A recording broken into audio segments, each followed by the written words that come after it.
안녕하세요. 없는 형편의 두 사람 힘을 합쳐 열심히 살면 사는 게 조금 고달플지언정 같이 고생하는 만큼 행복하게 잘 살 수 있을 거라 믿었는데 이렇게 파혼하게 되다니. 결혼 준비하면서 파혼하는 사람들이 그렇게 많다는데 그게 제 이야기일 줄은 한 번도 생각해 본 적 없었어요. 말씀드렸다시피 저희 집이나 예비 신랑 집이나 형편이 그렇게 넉넉한 편은 아니에요. 굳이 따진다면 저희 집이 예비 신랑에 비해서 조금 더 나은 편이긴 해요. 재산이나 그런 게 더 많아서 형편이 낫다기보단 저는 외동인데 예비 신랑은 밑으로 동생이 둘이나 더 있거든요. 예비 신랑이 취직하자마자 집에서 나와 혼자 지내고 있는 것도 그 이유가 가장 커요. 부모님 집에서 살면 생활비야 조금 덜 들겠지만 동생들 용돈 챙겨주고 부모님 생활비 보태드리고 하면 모으는 돈이 하나도 없겠다 싶었고 차라리 월세 20만 원 내고 혼자 지내는 게 더 싸게 먹힌다는 계산이었거든요. 저도 직장 생활 시작하면서 그때부터 집에서 나와서 살기 시작했어요. 하지만 예비 신랑과는 상황이 많이 달랐죠. 일단 독립해 나올 때 집에는 단순히 출퇴근 문제 때문에 독립을 하는 거라고 설명하긴 했지만 저는 예비 신랑과는 반대로 저희 부모님이 어떻게든 저를 도와주고 싶어 하시는 게 부담이 돼서 집을 나온 이유가 더 컸습니다. 제가 직장이 생긴 만큼 부모님을 도와드려도 모자랄 판국에 괜히 저 때문에 안 먹어도 그만인 고기 반찬 끼니마다 하나씩 챙겨주시려고 하고 어떻게든 제가 월급을 받는 대로 고스란히 모을 수 있게 자꾸만 안 해도 되는 지출을 하려고 하시는 부모님이 반대로 부담이 돼서 집을 나온 이유가 더 컸어요. 20대 중후반 많지 않은 나이로 결혼을 결심하게 된 게 서로 각자 다른 이유긴 했지만 어쨌든 집에서 나와 독립된 인생을 살고 싶었던 이유도 컸습니다. 게다가 두 사람 다 집에서 나와 살고 있는데 결혼해서 한 집으로 살림을 합치면 얼마 안 되긴 하지만 한 사람분 월세나마 줄일 수 있고 결혼 전에 돈 모아서 결혼하나 결혼하고 나서 돈을 모으나 그게 그거라는 생각도 들었거든요. 결혼하고 나서 돈을 모은다면 가정이 생긴 만큼 저희들도 더 아껴 쓰게 될 테고 양가 집에서도 결혼해서 살림 꾸리고 있는 자식들에게 경제적인 지원을 쉽게 기대하지 못할 테니까. 여러모로 결혼을 하루라도 일찍 하는 게 낫다는 판단이었습니다. 조금 이기적으로 보일지는 몰라도 일단 우리가 당장 돈 얼마 들이면서 생색내는 것보다 한 살이라도 어린 나이에 바짝 고생해서 하루라도 빨리 안정된 가정을 꾸리는 것이 당장 양가 집에 돈 얼마씩 도와주는 것보다 순서가 먼저다라고 생각을 했기 때문이에요. 그렇다 보니 결혼할 때 부모님 도움은 기대도 안 하고 있었습니다. 둘이 있는 돈 없는 돈 끌어모아 월세에 새들어 살지언정 부모님 도움 없이 두 사람 힘만으로 한번 잘 살아보자고 결혼을 준비하고 있었죠. 결혼을 이른 나이에 하기로 한 만큼 저희 주머니 사정이 넉넉한 편은 아니었습니다. 제가 모아놓은 돈이 2천에 일할 때 필요해서 구매한 중고차 한 대가 전부였어요. 예비 신랑은 현금으로만 3천을 가지고 있었고요. 그래도 이쪽 지역이 10평대 오래된 아파트를 전세로 잘 구하면 1억 정도면 들어갈 수 있는 그런 지역이다 보니 둘이서 합쳐 5천이 그렇게 쪼들린다는 느낌은 없었습니다. 대출 5천 받아서 이자 내는 거나 한 사람분 월세 내는 거나 거기서 거기니까 그렇게 월세 낸다는 심정으로 차곡차곡 돈을 모아서 조금씩 집을 넓혀나가면 된다고 생각했어요. 우리 부모님 세대가 그랬던 것처럼 한번 맨 땅에 헤딩 한번 해볼 생각이었습니다. 꿈도 그렇게 큰 편도 아니었어요. 월급 모아서 살 수 있는 집이 요즘 세상에 한계가 있잖아요. 그냥 나중에 아이 둘 낳고 내 가족이서 부족함 없이 살만한 그런 적당한 아파트 구하고 나면 그때부터는 돈 욕심 그만 부리고 그때부터 우리 두 사람 인생도 즐기고 아이들 키우면서 화목한 가정도 이루며 동시에 가족들도 챙기고 그럴 생각이었습니다. 결혼 날짜를 비수기로 잡으면 또 생각보다 많이 아낄 수 있었다 보니 결혼식 날짜 잡는 것도 서두를 게 없었죠. 그렇게 어떻게든 결혼 비용도 한 푼이나마 더 아낄 생각하면서 이리저리 백방으로 알아보면서 한참 결혼 준비를 하고 있었어요. 그렇게 한참 결혼 준비하면서 열심히 인생을 살아가던 중 어느 날 예비 시어머니하고 한번 같이 식사 자리를 갖게 된 적이 있었습니다. 예비 신랑도 그간 바빴던 건지 예비 시댁에 한 달 반, 거의 2달 가까이 발길을 못했던 것 같아 보였어요. 예비 시어머니가 예비 신랑한테 먼저 얼굴 까먹겠다는 말을 꺼내셨고, 예비 신랑도 예비 시어머니한테 요즘 통 바빠서 시간이 나질 않는다며 그간 어떻게 지내셨냐 안부 인사를 물었습니다. 그리고 그 질문에 예비 시어머니가 툭 던지듯 말 한마디를 꺼냈습니다. 이 모든 일의 시작이나 마찬가지인 말이었죠. 니들 결혼한다고 요즘 집 알아보러 다니느라 아주 피곤해 죽겠다고 그런 말을 꺼내왔으니까요. 생각도 못한 말에 저희 둘 다 깜짝 놀랐죠. 집안 형편 힘들다고 땡전 한 푼 받을 생각도 없었는데 난데없이 집을 알아보고 계신다니까 말이에요. 안 그래도 그때쯤 저희가 신혼집 하면 좋겠다고 이래저래 알아보던 아파트가 하나 있었는데 알아볼 필요도 없이 그 집을 해주시면 안 되겠냐 말할까 말까 엄청 고민을 했어요. 왜냐하면 예비 신랑이랑 제가 다니는 회사가 서로 위치가 다르다 보니까 신혼집을 구하는 데 있어서 위치가 중요한 고려사항 중 하나였거든요. 물론 제가 차가 있는 만큼 신혼집 위치가 어디든 간에 조금 유리한 편이기는 했지만 그래도 일할 때도 하루 종일 운전해서 다니는데 출퇴근 거리라도 조금 가까웠으면 싶은 욕심이 있었거든요. 그런데 예비 시어머니는 그런 부분은 하나도 모르는 상황일 테니까 집을 어디에 구해야 하는지는 생각도 못하고 계실 거 아니겠어요? 그래도 일단은 입 꾹 닫고 가만히 있었죠. 그런 거에 대해서 이야기를 꺼낸다면 그건 제가 아니라 아들인 예비 신랑이 물어보는 게 맞다고 생각했거든요. 하지만 예비 신랑은 그날 우리 신혼집에 대한 이야기를 꺼내지 않았어요. 그날 그 자리에서 집에 대한 이야기는 예비 시어머니가 집을 알아보느라 바쁘다고 꺼낸 그 말 한마디가 전부였지요. 그날 식사 마치고 집에 돌아가는 길에 예비 신랑한테 단도직입적으로 물어봤어요.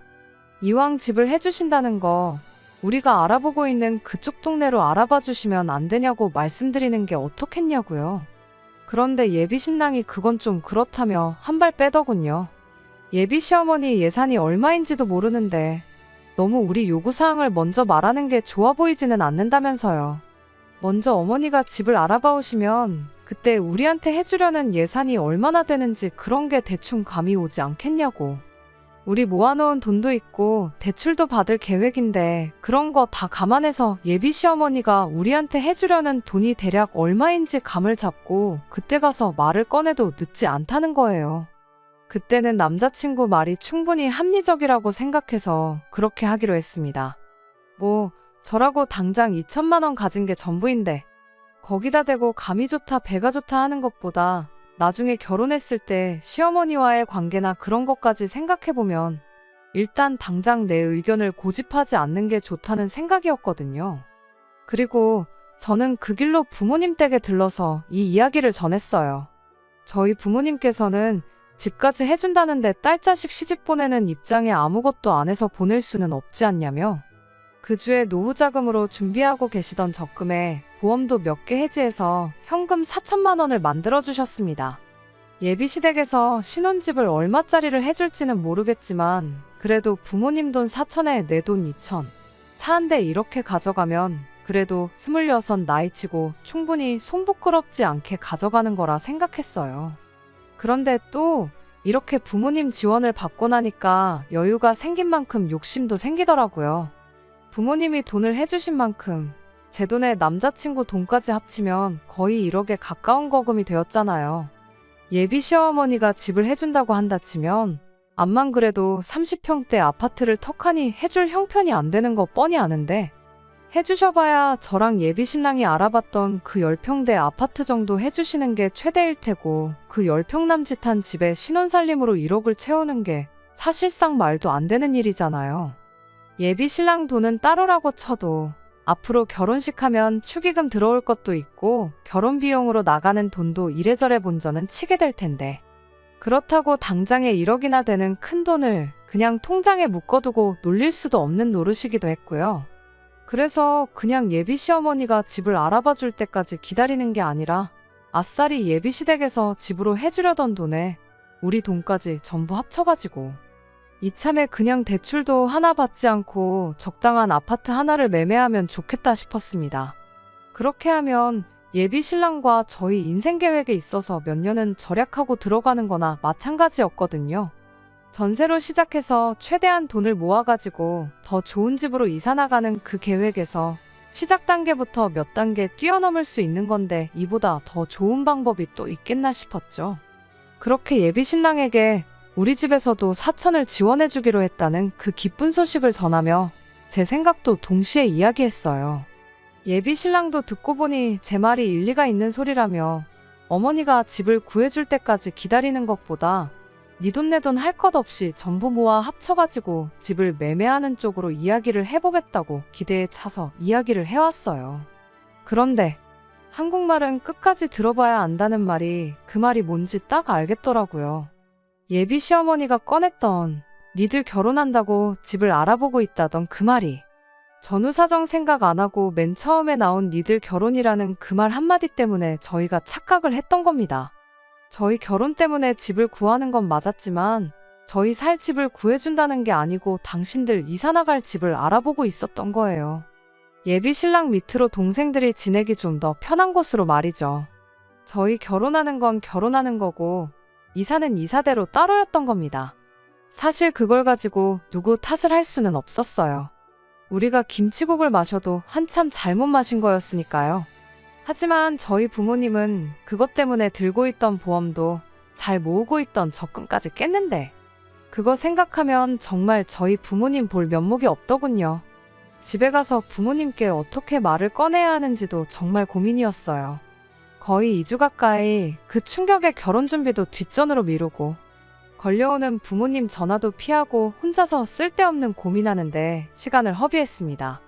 그런데 막상 부모님께 이 이야기를 전하니 사정이 그런데 충분히 그럴 수도 있는 거 아니겠냐며 오히려 그냥 무심코 던진 말에 그런 착각을 할 만큼 결혼하는데 아무 도움도 못 해준 게 미안하다며 저한테 되려 사과를 하시더라고요. 그러면서 그 돈은 이미 그렇게 된 거 그냥 저 결혼하는데 보태주는 돈으로 할 테니 요긴하게 쓰라고까지 하셨죠. 정말 죄송스럽고 감사한 마음에 눈물이 다 날 지경이었습니다. 아무튼 그렇게 계획 하나가 잘못 들이킨 김칫국 한 사발 때문에 완전히 헝클어지긴 했지만 저희 부모님의 배려로 결혼 자금은 거의 2배 가까이 늘어나게 된 상황이었습니다. 원래도 제가 이천에 중고차 한 대 대충 1,000만 원 잡고 예비 신랑 돈 3천만 원 이렇게 해서 각자 3천씩 반반 결혼을 하는 거라고 생각하고 있었는데 이렇게 된 거 예비 신랑도 예비 시부모님께 어떻게 상황을 잘 설명해서 조금이나마 지원을 받아왔으면 좋겠다 싶었죠. 그렇게 되면 반반 결혼 맞춰서 하는 거니 어디서 말 나올 것도 없고 그렇게 하는 게 공평한 거니까 말이에요.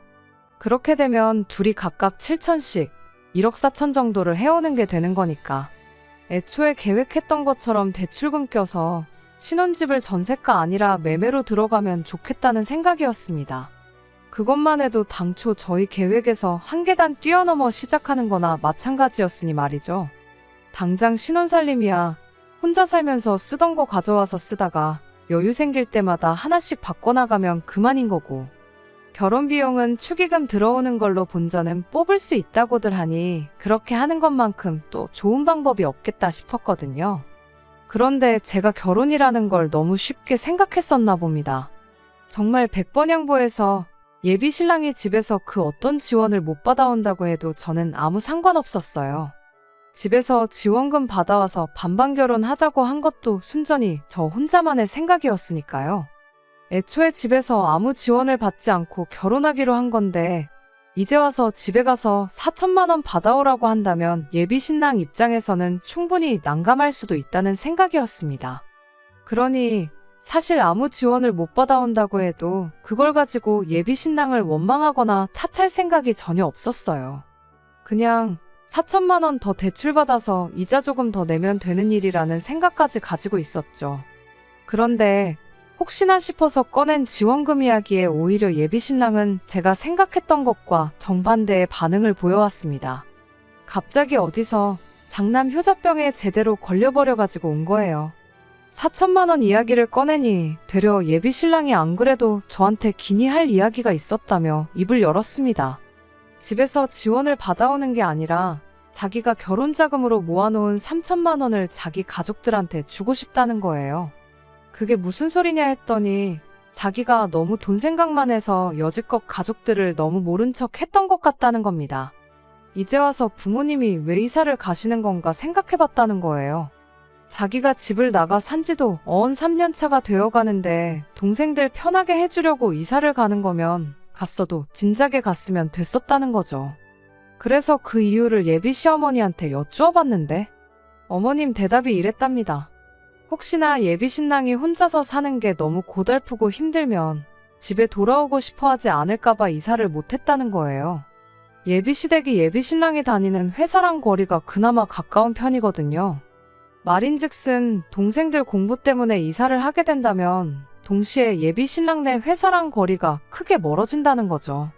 그럼 예비 신랑이 혼자 지내는 게 힘들어서 집에 돌아오기로 결심했을 때 회사까지 거리가 멀어진 만큼 몸이 고생을 한다는 소리인 거고요. 그런데 이번에 결혼을 하기로 한 만큼 더 이상 남자친구가 돌아올 집이 필요가 없어진 거나 마찬가지니 그제서야 어머님이 다른 두 자식들 지내기 편한 곳으로 이사를 나갈 결심을 하셨다는 겁니다. 자기는 그간 가족들한테 돈 얼마씩 쓰게 될 게 싫어서 집을 뛰쳐나온 건데 정작 내 가족들은 자기 때문에 불편하고 힘든 거 감수하고 버티고 있었던 거 아니겠냐고. 한동안 그거 생각하니 밥도 잘 안 넘어가고 그랬다더라고요. 그러다 제가 부모님께 예비 시어머니가 알아보고 있다던 집이 우리 신혼집이 아니라 새로 이사갈 집이라던 말을 어떻게 꺼내야 하나 고민하던 그 사이에 예비 신랑은 어머님을 따라서 가족들과 새로 이사가기로 했다는 집을 따라다녀왔다는 겁니다. 위치적으로 보나 뭘로 보나 먼저 살던 집보다 좋았는데 딱 하나 마음에 걸리는 게 있었다는 거예요. 그 집에 먼저 살던 사람이 아파트가 지어졌을 때부터 여지껏 쭉 그 집에서 살았답니다. 어르신분이라 집이 썩어가는데도 아랑곳하지 않고 집 한 번 안 고치고 쭉 말이에요. 그래서 집골이 아주 말이 아니었다는 겁니다. 벽지 여기저기 가구가 놓여있던 자리 뒤쪽으로 곰팡이가 쓸어있고 샤시도 녹이 슬어서 썩어있다고 해도 무방할 정도로 말이에요. 그래서 생각한 게 얼마 못 모아놓은 자기 돈이나마 가족들한테 전부 주고 싶다는 겁니다. 그 돈으로 집 고쳐서 살라고 말이에요. 곰팡이 쓸어있는 부분은 벽지로 새로 덮는다고 나아지는 게 아니라더라고. 그게 또 건강에도 그렇게 안 좋다지 않냐면서 결혼하면서 마지막으로 가족들한테 큰 거 선물 하나 해주고 싶다는데 마음이야 이해가 가지만 어이가 없었어요. 우리가 일찍 결혼하기로 정했던 게 그만큼 빨리 가정을 꾸려서 우리 삶의 안정도 찾고 그걸 기반으로 가족들도 도와주기로 했고 그런 거잖아요. 그러니까 말인즉슨 마지막으로 도와주자는 게 아니라 시작부터 있는 돈 다 퍼주고 시작하겠다는 소리나 마찬가지였죠. 여지껏 가족들한테 땡전 한 푼 주기 싫다고 독립해 나와서 살았으면서 이제 와서 그게 후회된다고 얼마 안 되는 돈이나마 전 재산을 퍼주겠다고 하니 어이가 없었죠. 예비 신랑한테 나라고 우리 부모님 안 도와주고 싶겠냐고. 일단 우리가 먼저 자리를 잡는 게 우선이고 도와드리는 건 그 다음이 되는 거 알고 있지 않느냐고 했더니 그 말에 한다는 소리가 글쎄. 제가 부모님한테 받아온 돈 4천을 안 쓰고 돌려드리면 똑같아지는 거 아니냐입니다. 그게 무슨 어린 반푼어치도 없는 소리냐 했죠. 그랬더니 예비 신랑이 이해가 안 되냐면서 그 돈을 돌려드리면 저희 부모님한테는 여유자금이 4천이나 생기는 거 아니냐고. 자기가 가족들한테 자기 돈 해주는 거랑 따지고 보면 똑같은 거 아니냐는 거예요. 어이가 없어서 너는 계산을 할 줄 모르는 거냐 아니면 네 편한 대로 계산을 하고 있는 거냐 한마디 따졌습니다. 애초에 없던 돈이 생긴 건데 나는 0이 되는 거고 너는 마이너스가 되는 건데 그게 어떻게 똑같을 수가 있냐고 계산 똑바로 하고 떠들라고 했죠. 멍청이가 아니고서야 계산을 그렇게 할 리가 없을 텐데 예비 신랑도 그걸 상정 못했다고 생각하지는 않습니다. 그냥 이제 와서 가족들한테 어떻게 퍼주고 싶으니 말도 안 되는 억지를 부리는 거라고 생각했어요. 아니나 다를까 예비 신랑이 입에 거품을 물면서 저한테 따지고 들더라고요. 어차피 그 돈 없이도 하기로 했던 결혼인데 이제 와서 그게 뭐가 중요하냐고요. 세상에 돈 3천씩 들고 결혼하는 사람들이 어디 있냐고. 자기 삼촌이 있으나 없으나 그렇게 큰 차이는 없다는 겁니다. 당초 계획이 전세 대출 받아서 1억짜리 집에 들어갈 계획 아니었냐고. 5천을 대출받나 1억을 대출받나 이자 내는 거 계산해보면 그렇게 큰 차이가 나는 것도 아니랍니다. 그러니 정 모으면 부모님 돈도 돌려드리고 저도 제 모은 돈까지 부모님한테 드리라고.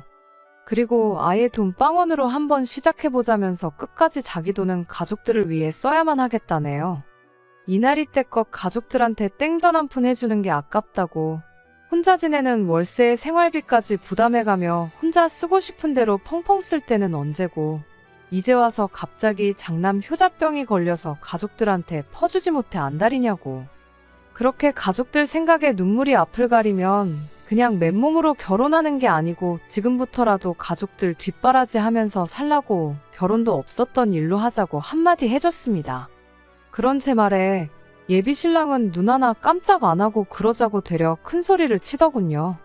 결혼 준비만 거의 반년을 넘게 하고 있었는데 그 기간이 무색하게 파혼하고 끝내버리는데 단 하루밖에 걸리지 않았습니다. 처음에는 진짜 파혼하게 된 건가 싶고 연애 시작했을 때부터 결혼 준비하던 때까지 일들이 다 거짓말 같고 믿을 수가 없었는데 며칠 지나지 않아서 그런 마음은 사라지고 오히려 속이 후련해지더라고요. 시작부터 이 모양인데 앞으로 봐야 할 더러운 꼴 생각해보면 차라리 이렇게 된 게 나중 가서 같은 이유로 이혼하는 것보다 100번 나은 게 아닌가 싶었거든요. 그런데 그렇게 일주일 지나서 예비 신랑이 저희 집까지 찾아와 저한테 싹싹 빌기 시작했어요. 집단에는 연애하면서 몇 번 말다툼 했던 거랑 똑같은 거라 생각했나 봐요. 그런데 며칠이 지나도 제가 연락도 다 무시하고 그러고 있으니 사태의 심각성을 그제서야 깨달았는가 보더라고요. 그날 사과를 했어도 모자랄 판에 이젠 파혼으로 협박까지 하려는 사람인 걸 알았는데 이런 사람과 결혼할 이유가 하나도 없다 싶었어요. 그렇게 예비 신랑한테 구질구질하게 집까지 찾아오지 말라고 가서 가족들 뒷바라지나 실컷 해주라고 속 시원하게 한마디 해주고 얼굴에 소금까지 뿌려줬어요. 재수 온 붙는다고 얼른 꺼지라고요. 26 나이로 부모님 신세지기 싫다고 걱정 끼쳐드리기 싫다고 뭐 하나 가진 거 없는 상태에서 결혼하려고 했던 게 참 후회가 됩니다. 오히려 그것 때문에 부모님이 제 걱정만 실컷 하게 만든 격이니 말이에요. 옛날이면 진작에 결혼해서 벌써 애도 있을 나이긴 하지만 지금은 그렇게 많은 나이도 아니잖아요. 어린 나이로 이혼녀 딱지 달고 사는 것보다야 이렇게 파혼해서 인생의 두 번째 기회를 얻은 게 오히려 다행이다 싶습니다. 늦은 나이도 아닌데 천천히 제 능력 쌓아가고 좀 더 준비해서 그 인간보다 좀 더 제대로 된 동반자를 찾으려고요. 예비 신랑은 끝내 자존심 지키려고 했던 건지 여태 모은 돈으로 끝내 가족들 새로 이사간 집 리모델링을 해줬는가 보더라고요. 아들이 파혼까지 해가며 고쳐준 집인데 아무쪼록 가족들이 알콩달콩 그 집에서 행복하게 지냈으면 좋겠습니다. 끝까지 들어주셔서 감사합니다. 오늘의 사연은 여기까지입니다. 구독과 좋아요, 알람 설정 부탁드리고 더 좋은 사연으로 다시 찾아뵙겠습니다. 감사합니다.